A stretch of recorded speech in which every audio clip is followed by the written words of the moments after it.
할렐루야. 새벽기도에 오신 성도님들을 주님의 이름으로 환영하고 축복합니다. 오늘은 마태복음 19장 1절에서 12절의 말씀을 가지고 가장 작은 공동체, 가정이라는 제목으로 하나님 말씀을 나누겠습니다. 제가 먼저 성경 봉독해 드리겠습니다. 예수께서 이 말씀을 마치시고 갈릴리를 떠나 요단강 건너 유대 지경에 이르시니 큰 무리가 따르거늘 예수께서 거기서 그들의 병을 고치시더라. 바리새인들이 예수께 나와 그를 시험하여 이르되 사람이 어떤 이유가 있으면 그 아내를 버리는 것이 옳으니까. 예수께서 대답하여 이르시되 사람을 지으신 이가 본래 그들을 남자와 여자로 지으시고 말씀하시기를 그러므로 사람이 그 부모를 떠나서 아내에게 합하여 그 둘이 한 몸이 될지라 하신 것을 읽지 못하였느냐. 그런즉 이제 둘이 아니요 한 몸이니 그러므로 하나님이 짝지어 주신 것을 사람이 나누지 못할지니라 하시니. 여짜오되 그러면 어찌하여 모세는 이혼 증서를 주어서 버리라 명하였나이까. 예수께서 이르시되 모세가 너희 마음의 완악함 때문에 아내 버림을 허락하였거니와 본래는 그렇지 아니하니라. 내가 너에게 말하노니 누구든지 음행한 이유 외에 아내를 버리고 다른 데 장가드는 자는 간음함이니라. 제자들이 이르되 만일 사람이 아내에게 이같이 할진대 장가들지 않는 것이 좋겠나이다. 예수께서 이르시되 사람마다 이 말을 받지 못하고 오직 타고난 자라야 할지니라. 어머니의 태로부터 된 고자도 있고 사람이 만든 고자도 있고 천국을 위하여 스스로 된 고자도 있도다. 이 말을 받을 만한 자는 받을지어다. 아멘. 한국은 경제적으로 이례 없는 속도로 경제 성장을 이루어 선진국 반열에 이르게 되었습니다. 그런데 그 경제 속도가 이 성장 속도가 너무나 빠르다 보니 여기저기에 부작용과 문제점이 나타나게 되었습니다. 우리나라가 현재 가지고 있는 여러 가지 문제 중에 하나인 이혼의 문제를 우리는 피할 수 없습니다. 이것은 이제 개인의 문제를 넘어서서 사회의 문제까지 이어진 것 같습니다. 이렇게 서로 사랑해서 연인이 만나 하나의 가정을 만들어 아름답게 잘 살면 너무나 좋은데 서로 다른 문화 속에서 자란 두 남녀가 서로 합을 맞추고 살아간다는 것은 결코 쉬운 일은 아닐 것입니다. 그런데 이렇게 개인의 문제를 넘어선 사회 문제가 되어버린 오늘날의 이 문제가 오늘날의 문제만은 아니었던 것 같습니다.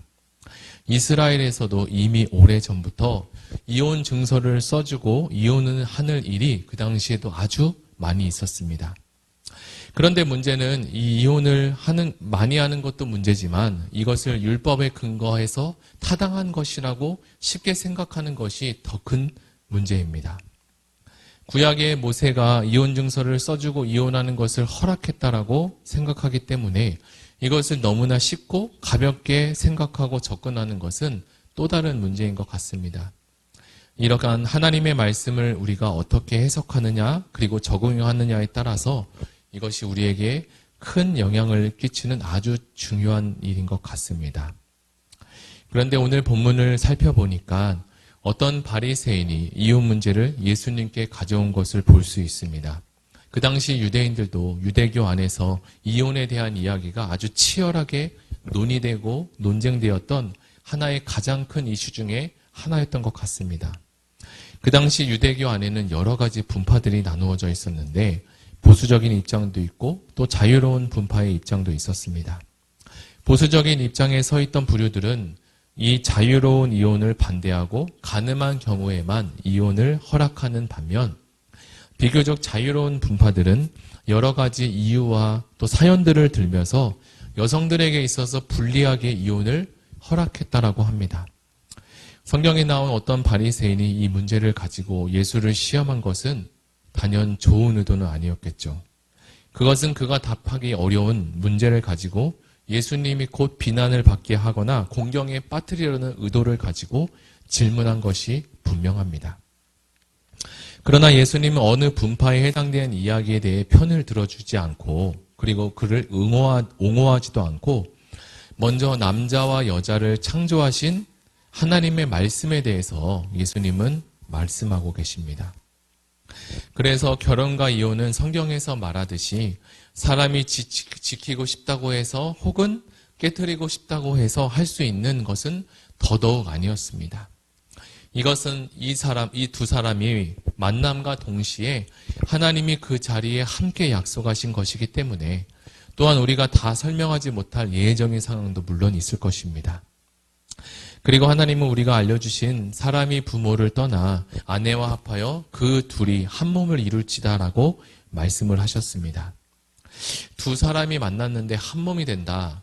참 이상한 말이죠. 이상하게 들릴 수 있으나 이 말씀에게는 영적인 보화가 담겨 있습니다. 그것은 바로 영적으로 하나 되는 것이고 정서적으로 그리고 경제적으로 하나가 되는 아주 귀한 비밀이 숨겨져 있습니다.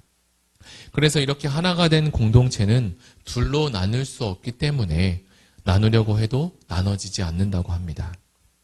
하나의 예를 살펴보면 종이와 종이를 이렇게 딱풀로 붙여서 이 종이를 아주 정밀하게 동일하게 붙였다고 합니다. 그리고 나서 다리미로 이렇게 종이를 다렸어요. 그러면 이 종이는 하나의 오차도 없이 아주 정밀하게 붙어서 마치 한 장의 종이가 된 것처럼 보이게 될 것입니다. 그런데 이렇게 붙여진 종이를 한번 나눈다고 생각을 해보십시오.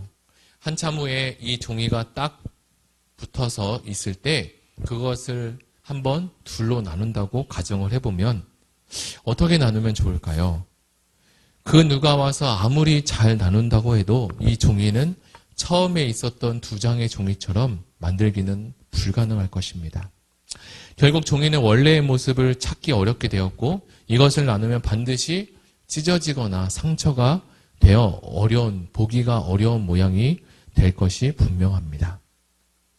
이러한 작업이 무슨 장난감 조립품처럼 또는 부속품처럼 떼었다가 붙였다가 할 수 있는 것이 아니라는 뜻입니다. 그러나 오늘 말씀 7절에 보면 모세는 어찌하여 이혼 증서를 이렇게 주었다고 말하는데요. 모세는 신명기 24장에 이혼을 승낙한 부분이 기록되어 있습니다. 남자가 아내를 맞이했는데 수치스러운 일이 있는 것을 알게 되거나 하면 이혼 증서를 써주어서 내어 보내라는 뜻입니다. 그런데 사람은 이 모세의 말을 듣고 이혼을 합법화하려고 했고 정당화해서 잘못 사용하는 것이 큰 문제였습니다. 그러나 이 부분은 하나님께서 이혼을 합법화하기 위해서 기록한 말씀이 절대 아니었습니다. 그것은 그 당시에 어려움에 처했고 불리한 상황에 처해 있던, 다시 말하면 하나님은 여성을 보호하기 위한 보호의 말씀임을 우리는 알아야 합니다. 그 당시 사회에서는 남자가 자기 아내가 싫어졌거나 미워지면 어떤 구실을 만들거나 구설수를 만들어서 또 학대도 하고 그리고 아내를 위험에 처하는 일이 많이 있었다고 합니다. 사랑 많으신 하나님은 그러한 상황에 놓여진 아내들을 보호하기 위해 이 모세를 통해서 이런 말씀을 우리에게 주신 거죠. 그렇다면 이것을 현대에 살아가는 우리에게 적용해 보면 어떻게 하면 좋을까요? 우리는 어떠한 사유에 의해서 이혼할 수밖에 없는 분들에게 정죄하고 판단하고 비판하는 자세가 아니라 오히려 그 상황을 좀 더 이해할 수 있도록 그리고 그분들을 보호해주고자 하는 눈과 안목과 그리고 보호하는 마음이 우리에게 필요할 것이라고 생각이 듭니다.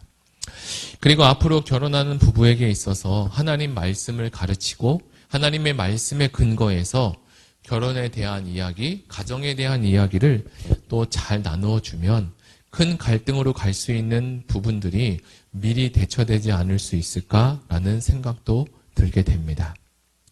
자, 이제 오늘 말씀을 함께 정리해 보겠습니다. 우리는 혹시 기록된 하나님의 말씀을 내 편의대로 또 내 상황적으로 내가 원하는 대로 해석하고 적용하는 것은 없는지 한번 점검해 보면 좋겠습니다. 그리고 하나님께서 만들어주신 이 아름다운 가정, 작은 공동체인 두 사람이 모여서 하나가 된 이 가정과 공동체와 또 더 나아가서 여러 가지 모임들을 소중히 여겨 그 안에서 그리스도의 향기가 나타나는 아름다운 열매가 많이 맺히기를 힘써야 할 것입니다. 우리 다 같이 들은 말씀을 생각하며 함께 기도하기로 합니다. 이 시간에 말씀을 붙잡고 하나님 작은 공동체 그리고 내게 주어진 공동체와 모임들을 소중히 여기고 그 안에서 그리스도의 사랑을 전하고 또 그리스도의 사랑이 전해지는 아름다운 시간 되게 해달라고 다 같이 기도하시겠습니다.